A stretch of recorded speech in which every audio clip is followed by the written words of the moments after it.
Welcome, everyone, to today's episode where we'll be discussing the connection between toxins and our overall health and well-being with Chelsie Ward, a registered nurse and a functional diagnostic practitioner. Hello and welcome to Beyond Diagnosis, a podcast to raise your awareness, decisions, and voice for alternative practices so you can take back control of your health. I'm Rita De Michele, your host, a mindset and empowerment coach, and the founder of the Onus platform. Join me each week so you can create the health of your dreams. Hello, Chelsie. Welcome to the show. Hey, Rita. So great to be here with you tonight. Thank you so much. Oh, you're welcome. This is a really big topic. Toxins, it's almost like a buzzword these days. Everyone talking about the toxicity of this, the toxins in our air, the toxins in our food. Can you break down some of the major players or disruptors we encounter daily, and where are we getting them from? It really starts with the first thing we put in our mouth from the time we wake up. You know, the air we're breathing, of course, like you mentioned, but I think that food is one of the biggest places that we encounter toxins. Mm, So I look at toxin tests pretty much every day with my clients, and I look at environmental toxins, which are in the foods like herbicides, pesticides.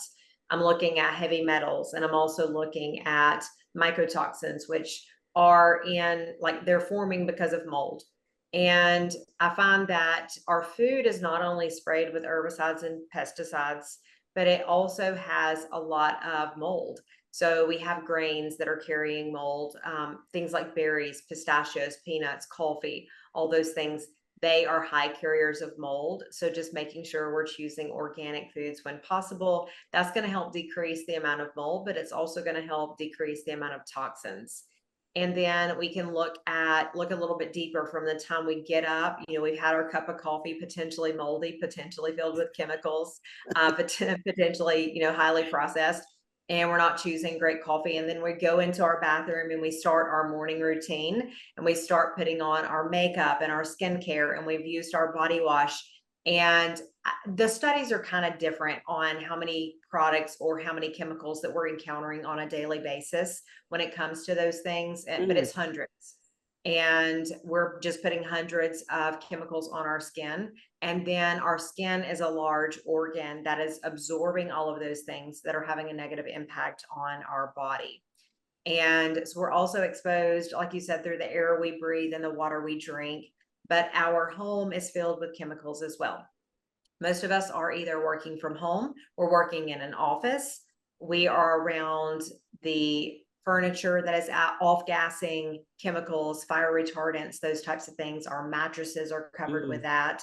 Our walls, our floors and our carpets that we're walking on every day barefoot, right? We're getting all of those chemicals and we're absorbing them, we're breathing them in, and we're just exposed pretty much every time we turn around if we're indoors.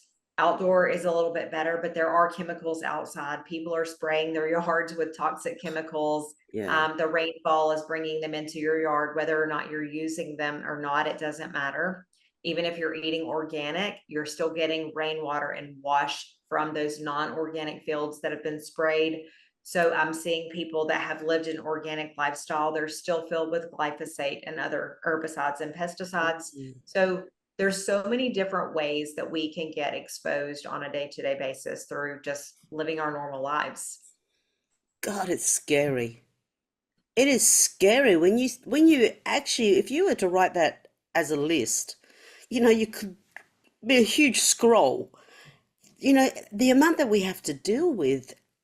When you say all the toxins in our furniture, our carpet, even the paint on our walls, does that dissipate after a while, or is it always? This is just, it actually wasn't something I was going to bring up, but I'm curious about that from what you were saying.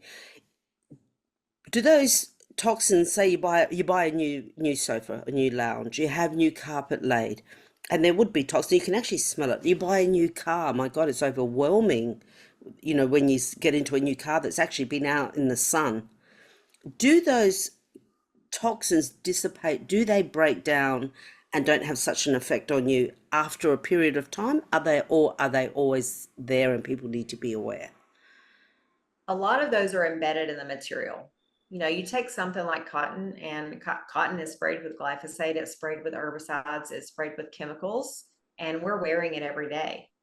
And they're creating furniture and things made out of those things.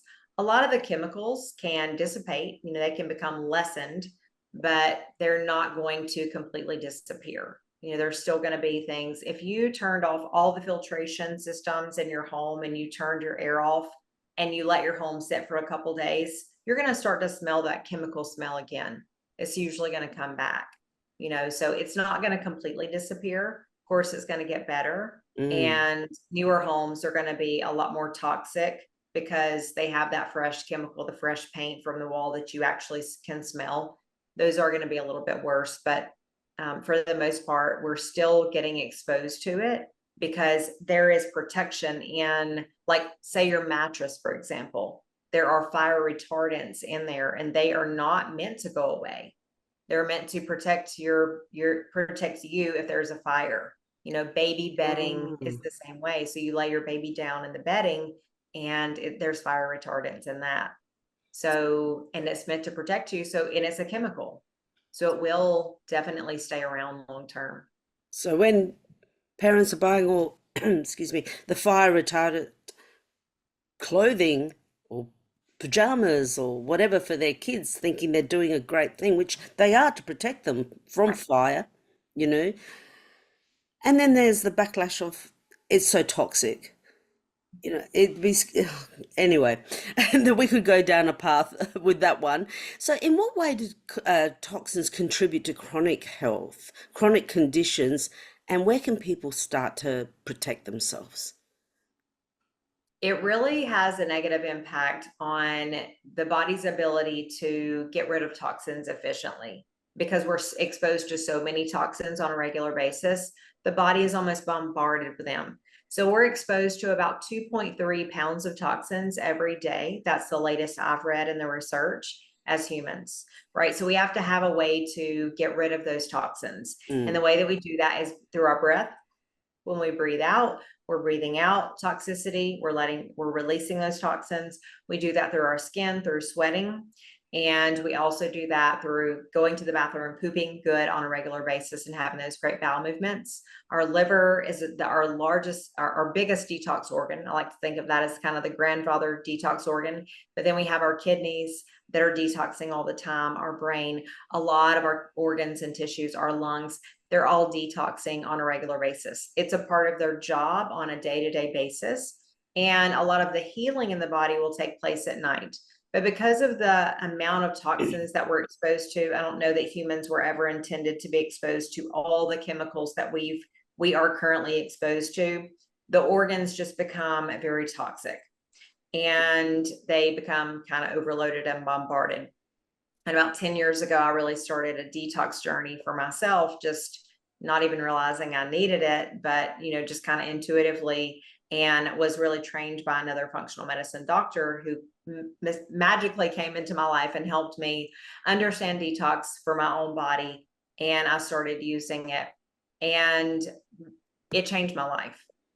And it's really because we have bombarded these organs and they're not working efficiently, so they're not draining properly. So your liver, for example, is involved in over 200 different processes in the body. And if we don't have proper drainage and we're not getting rid of toxins, and the liver is constantly worried about the toxic burden on the body and trying to release toxins, Mm. then it's never going to be involved in a lot of these other processes that it's supposed to be doing efficiently, right?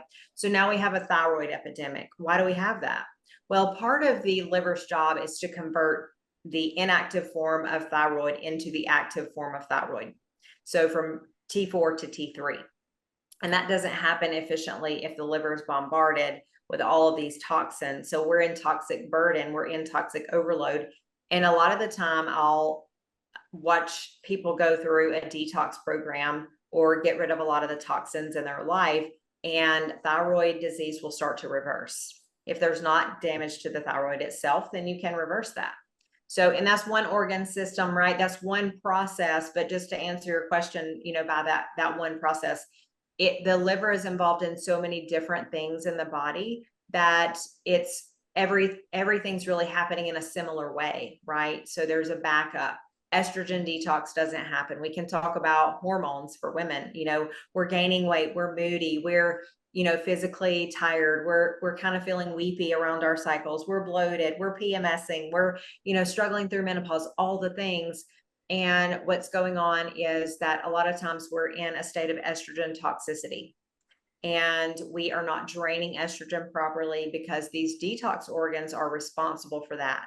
If they don't drain that estrogen, then the body will be signaled that there is enough estrogen on board and it will stop making its own natural estrogen.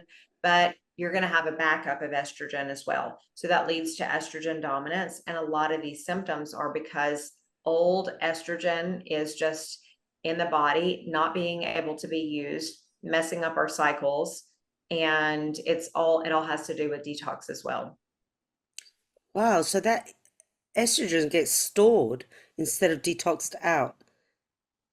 That's amazing. And I don't think many of our listeners would connect. Well, I didn't even realize as well that so many processes like that they will attribute the estrogen to your liver function, or because everything's sort of seen in the traditional medical, it's seen in isolation. Like if you've got a thyroid problem, let's treat the thyroid, but they're not maybe associating it to toxicity overload or your liver. And especially for people, which I have, is the MTHFR gene mutation where you don't methylate properly. So all this toxicity is even a bigger burden because to get toxins out is a struggle. And I believe that a lot of people do have that as well. So yeah, it's a burden for sure. So what can people do to start to protect themselves? One thing would be starting with good, healthy nutrition, just focusing on eating organic foods, getting the chemicals and, the toxins out from a food standpoint, and really focusing on, I even go back to the mold in our foods, It's a and big one. a lot of those are found in grain, they're found in conventional dairy. I didn't mention that one, but so just really learning those things and paying attention to some of the foods that we've mentioned that are a little bit more moldy, and make sure you choose organic. We have the environmental working group. They put out the clean 15 and the dirty dozen every year. So the 2024 just came out, so you can look at that and decide which foods you need to eat organic and which foods are okay in their conventional form. And then I would say the next big thing is our skincare. And that's because we're putting it on our skin. So what we're putting inside of our body and what we're putting on our body is going to be the biggest things that I would focus on first. So skincare, clean up your makeup, make sure you're using clean shampoos, conditioners, all those things for your hair and body lotions. And you can use, again, something like the environmental working group. You can use that app and you can scan products in your home to determine whether or not they have a toxicity score. I usually look at things, anything that has like less than a 4, I'm usually okay with, right? And the big things for me is I don't want it to have carcinogens or endocrine disruptors. Like those are the big things that I feel like are really kind of like messing us up. If I'm reading the details on those, then I'll just say, if I'm reading details on those, I'll just kind of look at whether or not the product is like more of a respiratory issue or if it's more like an endocrine disruptor. So I think your nutrition and your body are the biggest areas that I would focus on. Just to circle back to that a little bit, could you explain for people who don't know what a carcinogen is and what did you say, endocrine disruptor? Endocrine disruption. Mhm. Yes, Yes. just touch on those so people can understand or relate it back to themselves. Of course. So anything that is an endocrine disruptor is going to be disrupting your hormones in some way. So that can be estrogen, or that can be our sex hormones like estrogen, progesterone, testosterone. That can be your thyroid. So I really pay attention to that again, because we have this big thyroid epidemic. So they're going to be interfering with your body's natural processes to make hormones, to use hormones efficiently. They can be things that will come into the body and almost mimic hormones, or totally just mess your hormones up so bad they don't work right, you know? And so that's more from the endocrine standpoint. So our hormones are running everything in the body. Like, we don't want to mess those up. I don't want to be putting something on my skin every day that's going to cause hormone disruption. So Mm. that's one of the big ones that I look at. And then carcinogens are cancer causing, right? So cancer, you know, and we look at it and it's like this big scary thing. And there are ways to improve our chances of not getting cancer. There are ways to resolve cancer if you do get cancer. So, you know, I know that it's like this big scary thing that we don't want to get, but the truth is we don't want to get it, right? Yeah. And it's a lot of times we get it because of abnormal cell activity. And these are like made worse by toxins. And there are certain toxins in our environment that are known to either cause cancer or really increase the risk if we have maybe a genetic predisposition toward cancer, or it can actually cause cancer cells to grow in the body. So certain chemicals we're aware of, and those are labeled as carcinogens. And like, if you're looking at an app, there's plenty of apps out there. Environmental Working Group is not the only app. I'm learning about new ones all the time, but that's just kind of the one I've been going to for years. Think Dirty is another one. So there's several, but they will list these products out and they'll tell you what type of toxin it is.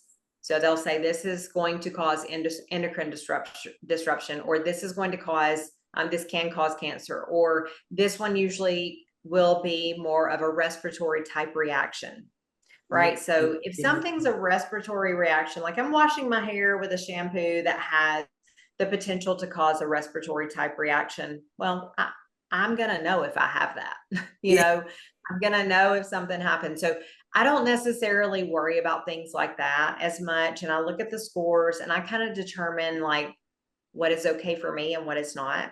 But if I'm looking at something major that's going to cause a super disruption in, like, you know, my hormones, or something that's going to impact my health majorly down the road, I'm definitely, you know, avoiding those.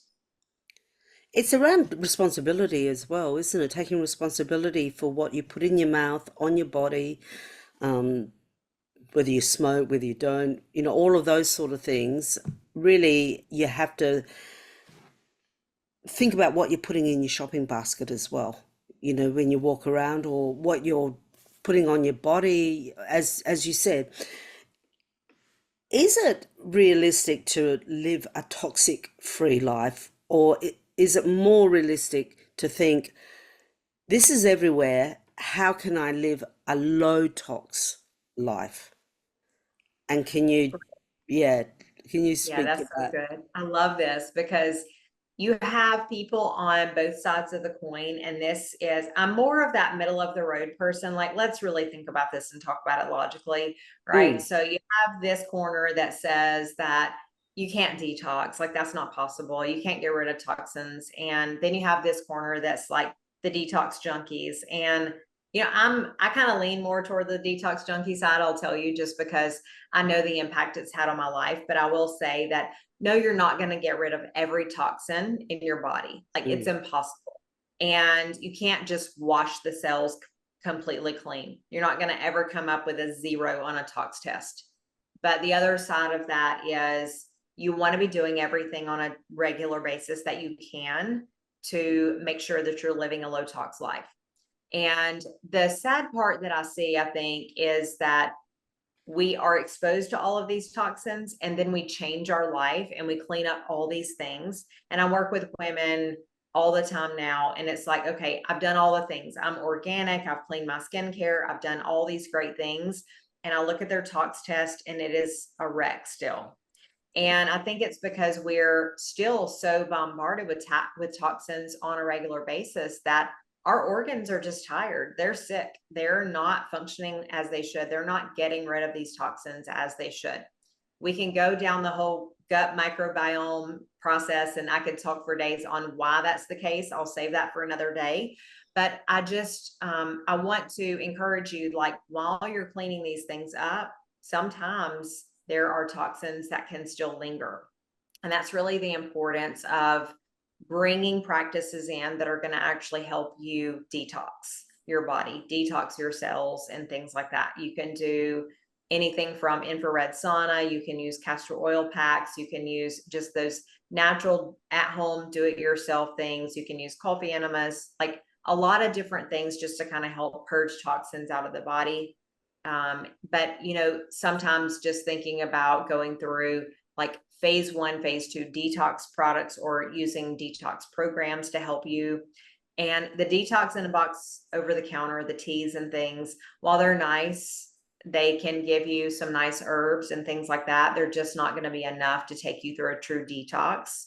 So detox requires that we go through 3 phases of detoxification. One, we have to make sure we're moving our bowels and we're releasing the toxins. If not, it's going to start coming through our skin in the form of a rash. We're going to get horrible breath, like all those things, because the toxins are attempting to escape the body. So you got to make sure you're having good bowel movements. And you have to have certain vitamins, minerals, and amino acids on board for your body to be able to truly detox and start getting rid of these toxins. There are also certain binders that can help in situations where you have heavy metals or environmental toxins. So I use very specific combinations of herbs and things to bind up toxins depending on what's on a person's toxin test. So just making sure that you have an understanding of, like all of this when you're going into it. It's a lot of times good to just work with someone or talk to someone who actually can guide you on some products or things like that if you want to dive deeper. But the first step really is just removing a lot of this stuff from your environment. So many people are just going to feel amazing doing that, and they're not going to need to go deeper at all. Mm. But a lot of times people say, okay, I did this, but there's still something more. I feel like there's something more that I need to do. And that's really the time when you want to dive in a little bit deeper. And it sort of sounds, I guess it's where someone's baseline is, whether they can remove things from their environment and, like you were saying, and feel quite good. Maybe their baseline is a little better than someone who's maybe more overloaded, which to me makes sense that this is a little too complex to be doing on your own. Like you were saying, going to get something out of the health food store, the over the counter or something like that, that to really you need the guidance of a professional. Also, what are some of the main symptoms? Like your clients will come to you if they have, say, for example, mold toxicity, because that seems to be one that a lot of people are talking about, is the mold. So people understand, like, oh, maybe I do have something, maybe my body is totally overburdened and I'm thinking it's completely something else. What are some of the common symptoms that you see in your clients? What do they present with? Some people have hardly any symptoms at all, and it's kind of crazy. And I'll go back to a comment that you just made, and that is like, the difference in certain people. And do we need to hire an expert? And like, how do we know? And the Mm. thing is one of the best things that I do is DNA testing, because that lets me look at a Mm. person's methylation, their detoxification, their antioxidation, their vitamin D status. All of these things play a huge role in detox and a person's ability to detox. Now, is that necessary? No, but that can really give us answers as to why you may feel horrible and you know that you need to detox. Like I have clients, they would call me and say, hey, can I detox? And I'm like, sure, go ahead. Like, don't ever have to ask me. Like your body's going to tell you, Yeah. and we look at their like detoxification status, and they have the genes for poor detoxification pathways. So they feel it, right? Where someone else may not feel the symptoms that they need to Mm. detox. My husband's one of those. I'm like, we're detoxing you. I don't really care. Like he just doesn't feel the impact of anything. Like he just, and two, some people are more in tune with their body, and other Yeah. people are, they just don't really pay attention. They just kind of like let life go on, and they live with their symptoms a lot easier. But a lot of the things that you are going to experience can be things like brain fog, can be foggy vision, or just like um just issues with night vision, or just eye type symptoms, dry eyes. You can have a cough, so it can be like a dry cough or just clearing your throat a lot. You can have like itchy ears, or just like even scaly spots behind your ears, kind of itchy, or itchy like little eyebrows. You can have scaly like skin on your scalp. You can start losing your hair, those types of things. Some of those are due to hormones and other things, but they're also related to toxicity.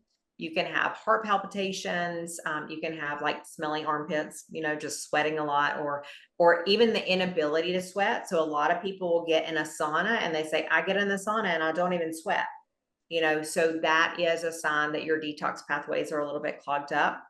You can have PMS, like severe menstrual irregularities. I've worked with women who just had unbearable cycles and did detox, never did a hormone test, and completely reversed all of their hormone symptoms.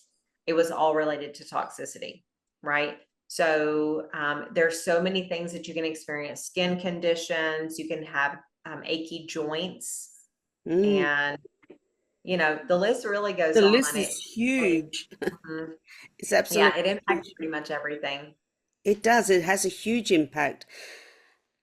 Does our mindset and our emotional well-being influence our body's ability to detox? Does that have any correlation at all? I believe that the body is like, it is more than just a physical body, right? And I Mm. think that's where we miss it so many times in medicine, is that we kind of silo things and we look at the mind as the mind, and we send these people to get help with that, like the psychologist, psychiatrist, down that path. And then we treat the physical body as symptoms, and we never integrate everything. And so a lot of times you may have someone with chronic health issues, and of course they're depressed because they can't live life, they can't do anything. So of course the physical symptoms there are impacting the mind. But I also noticed that when we do cellular cleansing and we start really doing a lot of deep cleansing in the body, we're peeling back layer after layer after layer. And I like to think of it as like peeling back the layers of an onion. And when we start peeling back those layers, years of just built up emotions are going to come out. And people are going to say, I don't know what's wrong, but I feel so angry. I've been so angry through this part of the cleanse. I'm not really sure. Or I feel kind of weepy. I'm not really sure what's going on. So, and the liver really stores a lot of anger. And, when you're cleansing just from like hormones and things like that, you can experience more of those just emotional type symptoms. Mm. So it's really all connected. And I think that our mindset really plays a role in how well we heal, how fast we heal too. Because I think so many people are like, I need to heal. I want to heal. What do I have to do to heal? And they're doing all the things, like it's checking something off a list, right?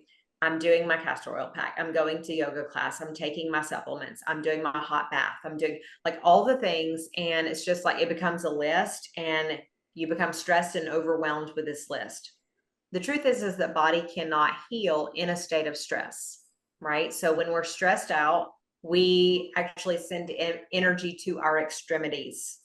And just like our ancestors running from a tiger, right? Our energy is sent to the extremities so that we can protect ourselves from danger.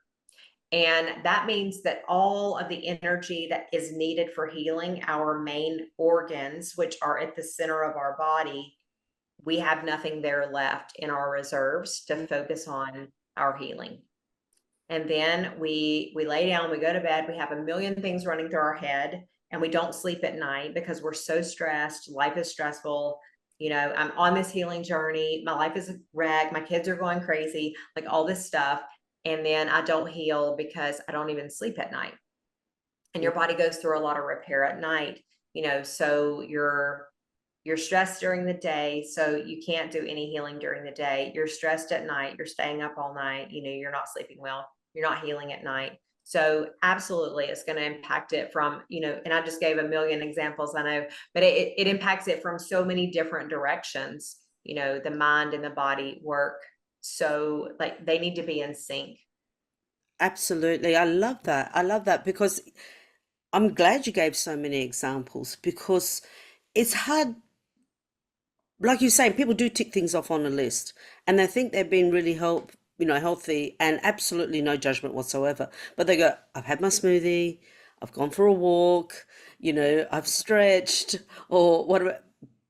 But that's not deep enough. We're not going into what really at the core level needs to happen. And maybe they're not connecting the fact of my stress is stopping me from getting rid of toxins out of my body. My lack of sleep is making me hold on to those toxins.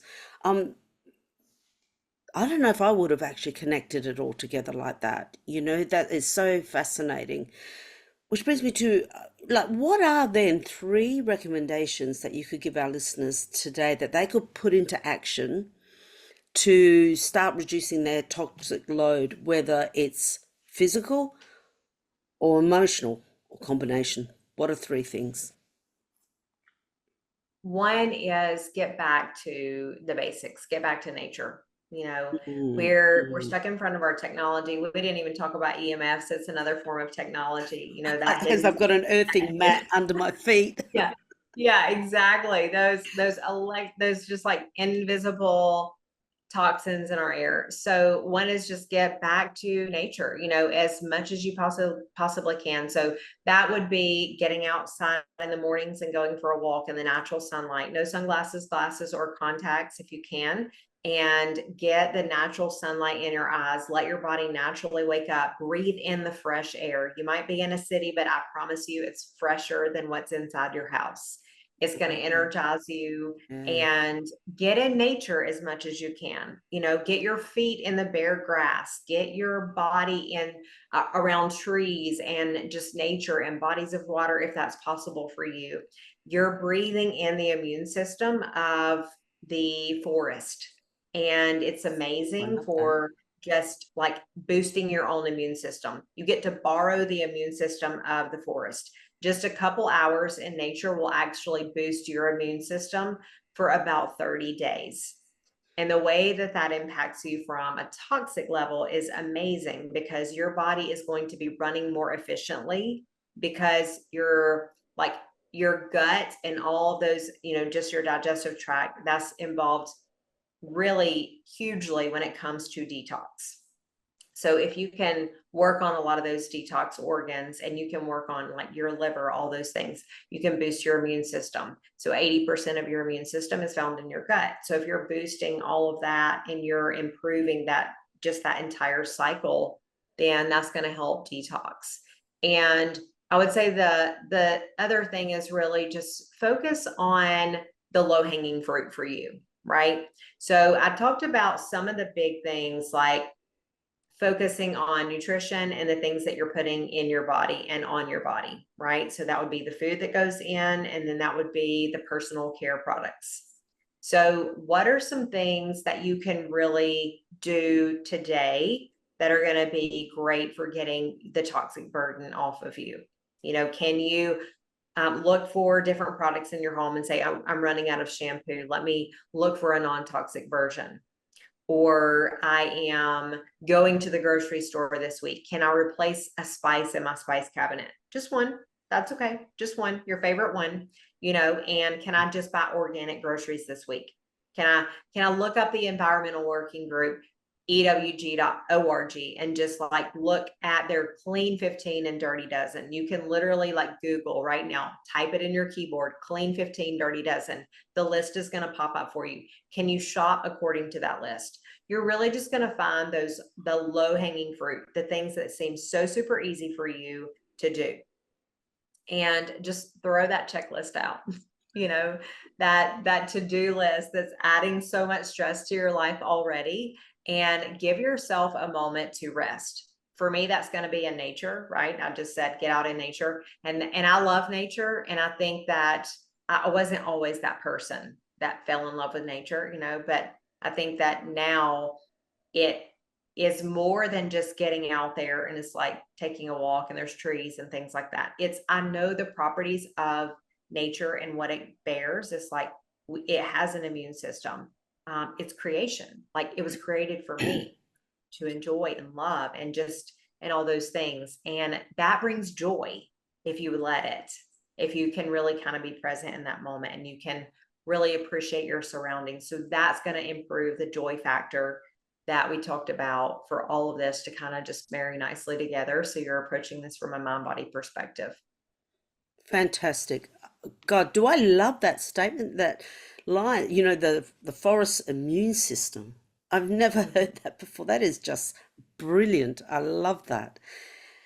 Mhm. So, for So our you, listeners who are feeling a little stressed and overwhelmed, and they think, I've got work, I've got the family, I've got this pressure, I've got that pressure, and now I have to look at every product like they usually race through the supermarket, know what they want, throw it in their trolley, get out, got to get back to the. What message would you like to leave our listeners with today to make this whole process maybe just a little easier, or just so they're not adding more stress, so they don't feel more overwhelmed?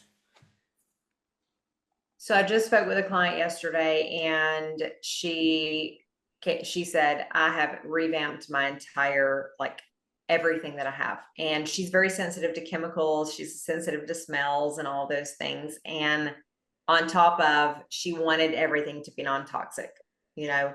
So it was challenging for her to go and find like non-smelling and non-toxic.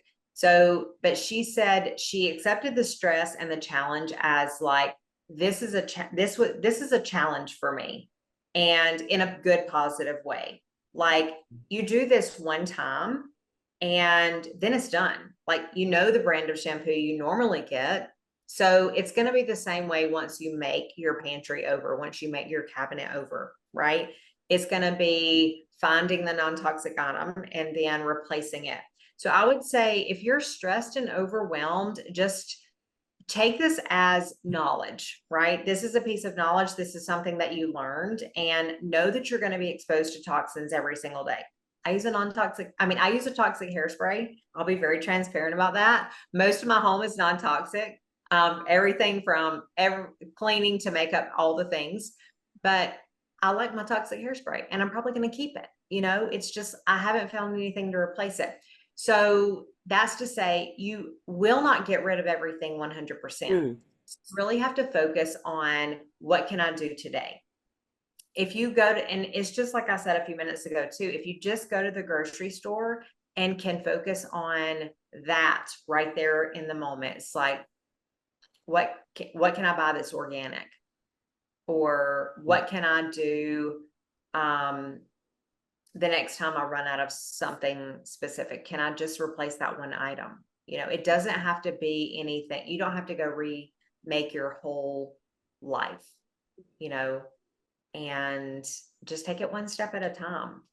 I think is the easiest thing. Yeah. great advice. Great advice. And it's just that one thing at a time. Don't overwhelm yourself. Start slow. You'll get there. And like you said before, like we discussed, you're never going to get rid of them all, but a low tox life is preferable. Chelsie, this has been amazing. I've learned so much, and I'm sure so have our listeners. And it's a big topic, and I really hope that so many people who feel that they've got a toxic burden will reach out to you, because all of Chelsea's details will be in the show notes. You can contact her and really do your liver and body a favor. Thank you so much. I appreciate you being on the show. Thank you, Rita. It's been my pleasure. Thanks. I would love to know, what was the biggest insight or aha moment you got from this interview, so you can now speak up, take action, and make informed decisions for your health. And if you like this episode, get instant access to your free ebook, Alternative Wisdom, Taking Back Control of Your Health, at life-onus.com.